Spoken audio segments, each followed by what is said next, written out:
আজ নেতা নয় জনতায় আমরা কথা বলবো দিলীপ ঘোষের মন্তব্য প্রসঙ্গে।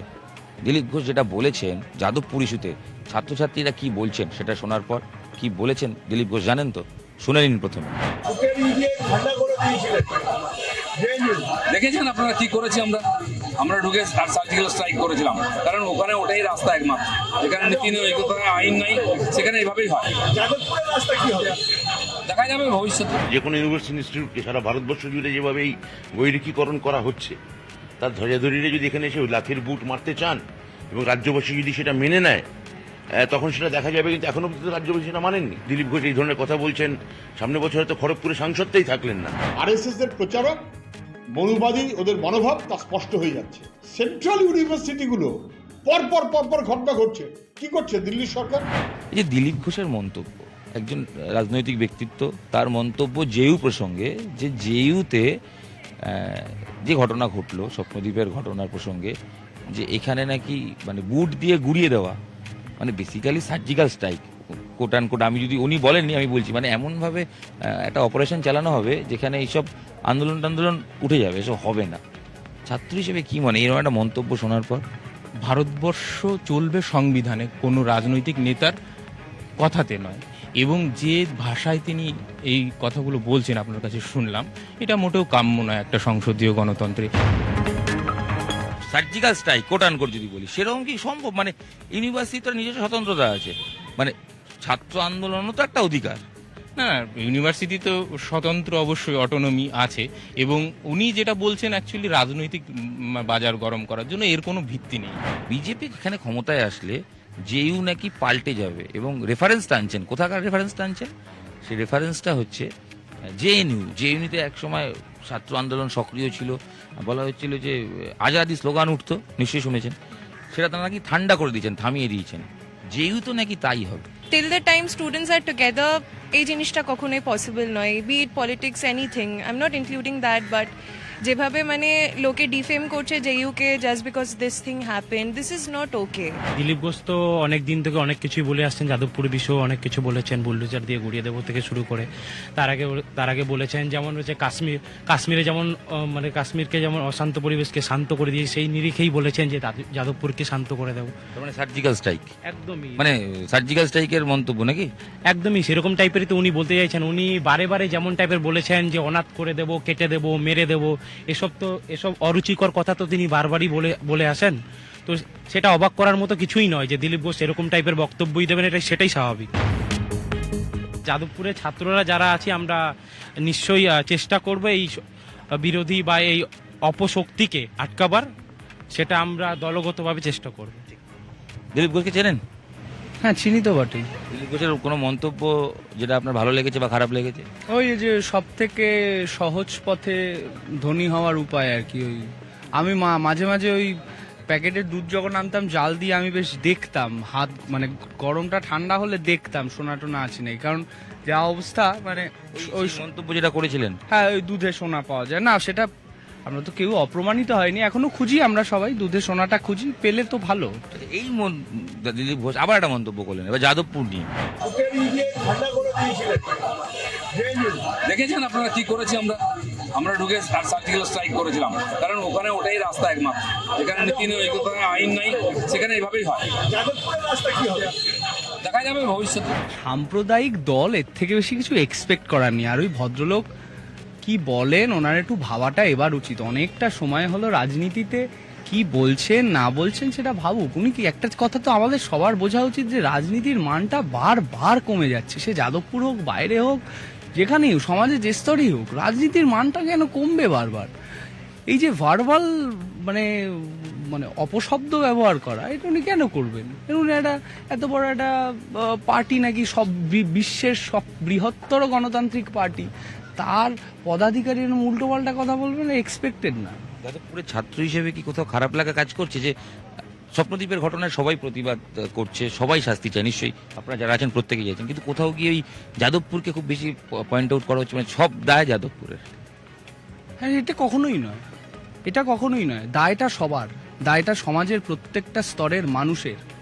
আজ র্যাগিং শুধু যাদবপুরে এইখানে হচ্ছে না, র্যাগিংটা আমরা যেটা বলছি যে ইটস অ্যান ইনস্টিটিউশনাল মার্ডার, সবার দায়িত্ব সবার, কেউ দায়িত্ব এড়িয়ে গেলে হবে না, গোড়ায় গিয়ে জিনিসটাকে নষ্ট করতে হবে। এই আমি বললাম 4-5টা মিছিল করলাম, সভা করলাম, এভাবে হবে না, গোড়ায় গিয়ে জিনিসটাকে তুলে ফেলতে হবে।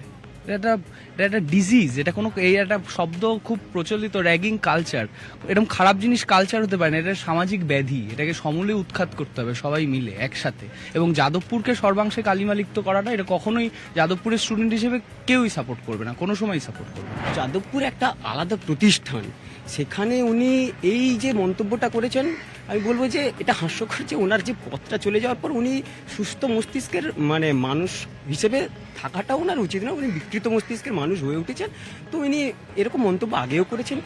যে রাজনৈতিক দলে পদ ছিল সেটা না থাকার পর উনি আবার বলছেন, মানে মানে বক্তব্য দেওয়া মানে কি আবার খবরে থাকা? হ্যাঁ, উনি এটাই চাইছেন যে আমি আবার ফুটেজে আসি, আবার কিছু মন্তব্য করে আমাকে আবার মানুষজন একটা ট্রোল হিসেবে দেখুক, সেটাতে আমি মানুষের সামনে আরও এসে উপস্থিত হই, এটাকেই উনি তুলে ধরছেন আর কি। বাংলার যারা মানে শুভবুদ্ধি সম্পন্ন মানুষ আছে, তারা এই দিলীপ ঘোষ কি বললো আর এই শুভেন্দু অধিকারী কি বললো তাতে কারো কিছু যায় আসে না। কারণ এরা হচ্ছে এই খবরের আসার জন্য এরা প্রতিদিন একটা করে দুমদাম বলে জাস্ট মানে বাজার গরম করা ছাড়া কিছুই নয়। আর শুভেন্দু তো অনেক বছর ধরে বলে আসছে, প্রায় 1 বছর ধরে বলে আসছে যে সরকার ফেলে দেবো, বাংলায় রাষ্ট্রপতি শাসন জারি করিয়ে দেবো, কেউ থাকবে না, এসব অনেক ডায়লগ অনেক বাজি দিয়েছে। এখন নিজেই নিজের দলে পাত্তা পাচ্ছে না। আগে শুভেন্দু, দিলীপ এবং যে সুকান্ত, ওনারা 3 জন আগে মারামারি করে ঠিক করুক যে বিজেপিটা কে চালাবে, তারপরে এই যাদবপুর বাংলা ইত্যাদি নিয়ে ভাবলে আমার মনে হয় বেটার হবে। একটা ইনসিডেন্ট ঘটেছে, সেটা মানে দুর্ভাগ্যজনক এবং তার জন্য আমরা প্রত্যেকে মিলে দোষীদের শাস্তির দাবি করছি। কিন্তু তার মানে যাদবপুর কোটানকোট যাদবপুর বিশ্ববিদ্যালয় কাঠগোলায় তোলা মানে কি, ওরা ওই যাদবপুর বিশ্ববিদ্যালয় সম্পর্কে কিছু বছর আগে তো দিলীপ ঘোষ বলেছিল যে মেয়েদেরকে নিয়ে একটা কুমন্তব্য করেছিল। এইসব বিষয় মানে বলা মানে কি আর লোক হাসানো, আর কিছুই না।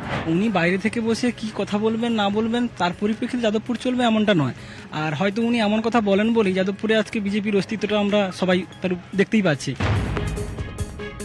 ওনাদের দলের মধ্যে যে সমস্যাটা এখন হচ্ছে, মানে কে কোন দিকে যাচ্ছে বোঝা যাচ্ছে না, দলের একটা ঐক্যবদ্ধ ভাব নেই।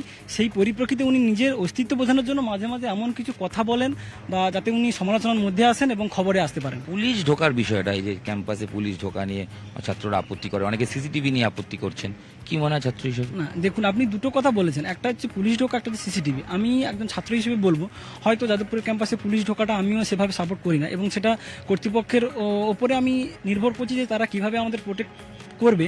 কিন্তু সিসিটিভি অবশ্যই আমি চাইছি, কারণ একটা সিসিটিভি থাকলে আজকে আমরা চিহ্নিত করতে পারতাম, আমাদের একটা ছোট ভাই হারিয়ে গেছে, সেই জায়গাটা আমরা চিহ্নিত করতে অবশ্যই পারতাম।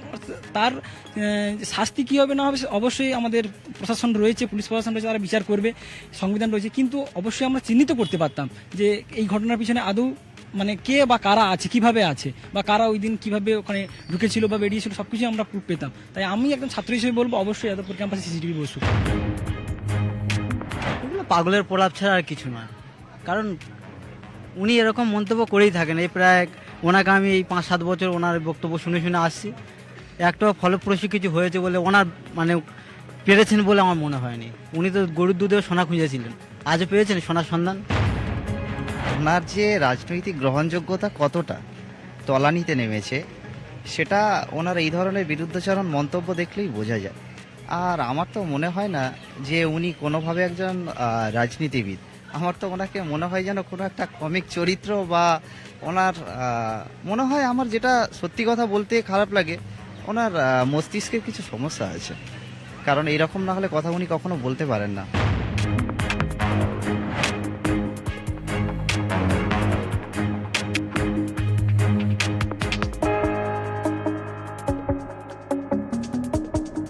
দিলীপ ঘোষের যাদবপুর নিয়ে বক্তব্য ইতিমধ্যেই ভাইরাল। যাদবপুরের ছাত্র সমাজ কি বলছে আমরা শুনছি, একটা বিজ্ঞাপন বিরতির পর আবার শুনবো তারা কি বলছেন এই বিতর্কিত মন্তব্য নিয়ে।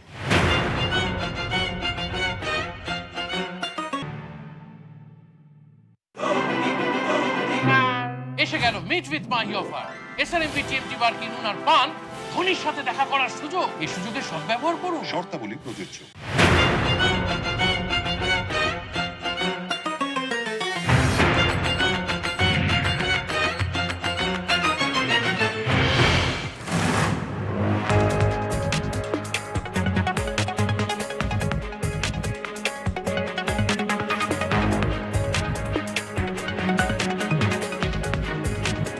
ফিরে আসলাম বিজ্ঞাপন বিরতির পর।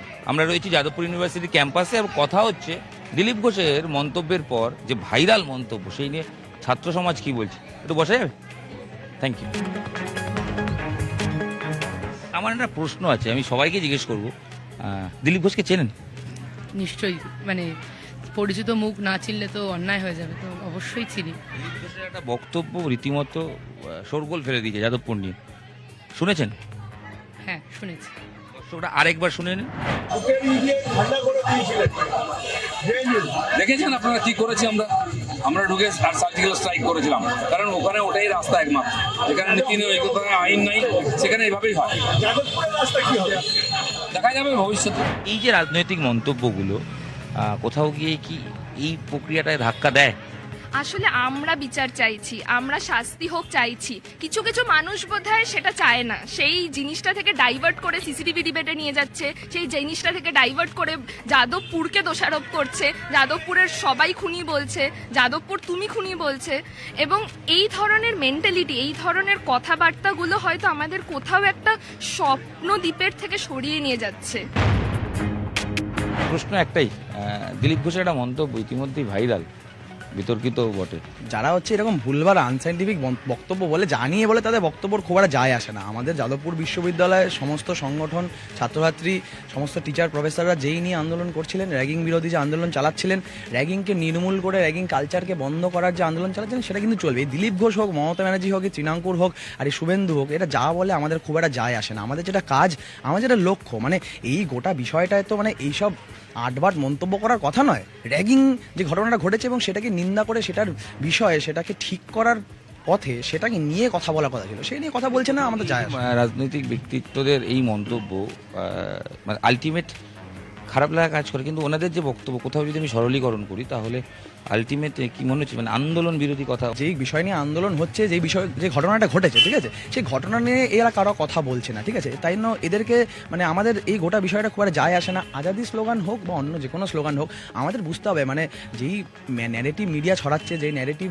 এই গোটা তৃণমূলের ব্যক্তিত্ব বলুন, বিজেপির ব্যক্তিত্বটা ছড়াচ্ছে, তারা আসলে যাদবপুর বিশ্ববিদ্যালয়কে শারীরিকভাবে ডিফেম করার চেষ্টা করছে। যে বিশ্ববিদ্যালয় NIRF এ 4 নম্বর র্যাঙ্কিংয়ে থাকে, যে বিশ্ববিদ্যালয়ে ইসরোতে সায়েন্টিস্ট পাঠায়, ঠিক আছে, সেই বিশ্ববিদ্যালয়কে মানে আসলে দমন করে দেওয়ার চেষ্টা একটা কারণেই, কারণ কি বিশ্ববিদ্যালয়ের রাজনীতি হোক আর যাই হোক, এই বিশ্ববিদ্যালয়ে সচেতনতার একটা চাষ হয়, সেই চাষটাকে কোনো না কোনোভাবে বন্ধ করে দেওয়ার জন্য এই সমস্ত মন্তব্য। কারণ কি যেই ঘটনাটি ঘটেছে, সেই ঘটনাটাকে প্রতিরোধ করার জন্য, সেই ঘটনাটার বিষয়ে কোনো বক্তব্য রাখার জন্য এই কথাগুলো বলার কোনো মানে দাঁড়ায় না। এই অমানবিকতা নিয়ে ওরা দেশ কি করে চালায় সেই নিয়েই সন্দেহ থাকছে, সেখানে রাজ্য কিভাবে চালাবে সে নিয়ে তো আরো বড় সন্দেহ। তার পাশাপাশি যেটা, যে উনারা যে যাদবপুরে এসে এই যে উনাদের কথা অনুযায়ী কি সব সার্জিক্যাল স্ট্রাইক ফাইক এইসব করার চেষ্টা করেননি তা তো নয়। উনার প্রাক্তন সহকর্মী এসেছিলেন এখানে, এসে বহু কিছু করবার চেষ্টা করে গিয়েছেন এবং যাদবপুর তখনও আটকে দিয়েছিল, যাদবপুর ভবিষ্যতেও আটকে দেবে। এরকম অমানবিক দক্ষিণপন্থী ফ্যাসিস্ট লোকজনের যাদবপুরে আগেও ঠাঁই হয়নি, ভবিষ্যতেও ঠাঁই হবে। জেএনইউতে বামপন্থা আজও আছে, জেএনইউতে এসএফআই আজও আছে, কালো থাকবে। দিলীপ ঘোষ যদি মনে করেন যে গুড়িয়ে দেওয়া হয়েছে, শেষ করে দেওয়া হয়েছে, পুড়িয়ে দেওয়া হয়েছে, সেই ভাবনা নিয়ে উনি থাকতেই পারেন। জেএনইউতে আজকেও আছে, আমরা যাদবপুরেও আগামী দিনেও থাকবো। কোথাও কি ছাত্র রাজনীতির সঙ্গে তো আন্দোলন যুক্ত? মর্মান্তিক এই একটা স্বপ্নের মৃত্যু, ধিক্কার জানাই প্রতি মুহূর্তে। আমার মনে হয় সমাজের প্রত্যেকটা ব্যক্তি এটা ধিক্কার জানায়, কিন্তু সেটাকে কেন্দ্র করলে কি পুরোটাই মানে কোথাও গিয়ে শেষ এই মুহূর্তে দাঁড়িয়ে পলিটিক্যাল জমি দখলের জায়গা হচ্ছে? 100বার। এবং তৃণমূল বিজেপি যেই ধরনের একটা নোংরা খেলা শুরু করেছে, আমাদের তো খুব ডাইরেক্ট প্রশ্ন যে তারা কি আদৌ এই যে এরকম একটা খুন হয়ে গেছে তার কি বিচার চান? দিলীপ ঘোষ কি বলছে ওর কথায় গুরুত্ব ওর পার্টিই দেয় না, আমি যতদূর জানি, ওই জন্য খুব একটা তোয়াক্কা করে না বা গুরুত্ব দেয় না। আর দ্বিতীয় কথা হচ্ছে, যাদবপুরে কিছু করতে আসার আগে দিলীপ ঘোষের এইটা মনে রাখা উচিত যে যাদবপুরে উনি যাকেই কিছু করতে পাঠান সে পরে তৃণমূলে চলে যায়, যেমন বাবুল সুপ্রিয় চলে গেছে। ফলে দিলীপ ঘোষ কি বললো সেই নিয়ে কোনো মাথা ব্যথা আমার নেই, ঠিক আছে।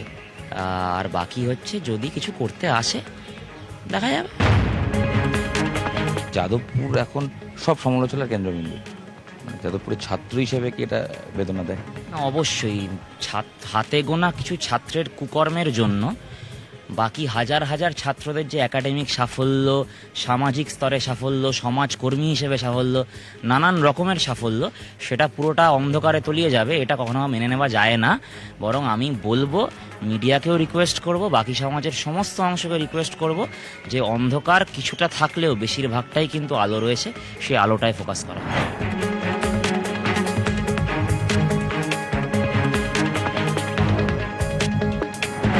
দিলীপ ঘোষের মন্তব্য এবং সেই নিয়ে বিতর্ক, যাদবপুরে ছাত্রছাত্রীরা কি বললেন আমরা শুনলাম। নেতা নয় জনতা আজ এখানেই শেষ করছি। টেলিভিশনে এমন একটা শো প্রাইম টাইমে যেখানে নেতারা কথা বলেন না, তবে তাদের বক্তব্য নিয়ে জনতা কথা বলেন। যেরকম আজ দিলীপ ঘোষের বক্তব্য নিয়ে আম জনতা, ছাত্রছাত্রী তারা কথা বললেন। আগামীকাল দেখা হচ্ছে নেতা নয় জনতায়, সোম থেকে বৃহস্পতি ঠিক রাত 8:30টায় আপনাদের সবচেয়ে জনপ্রিয় শো নেতা নয় জনতা।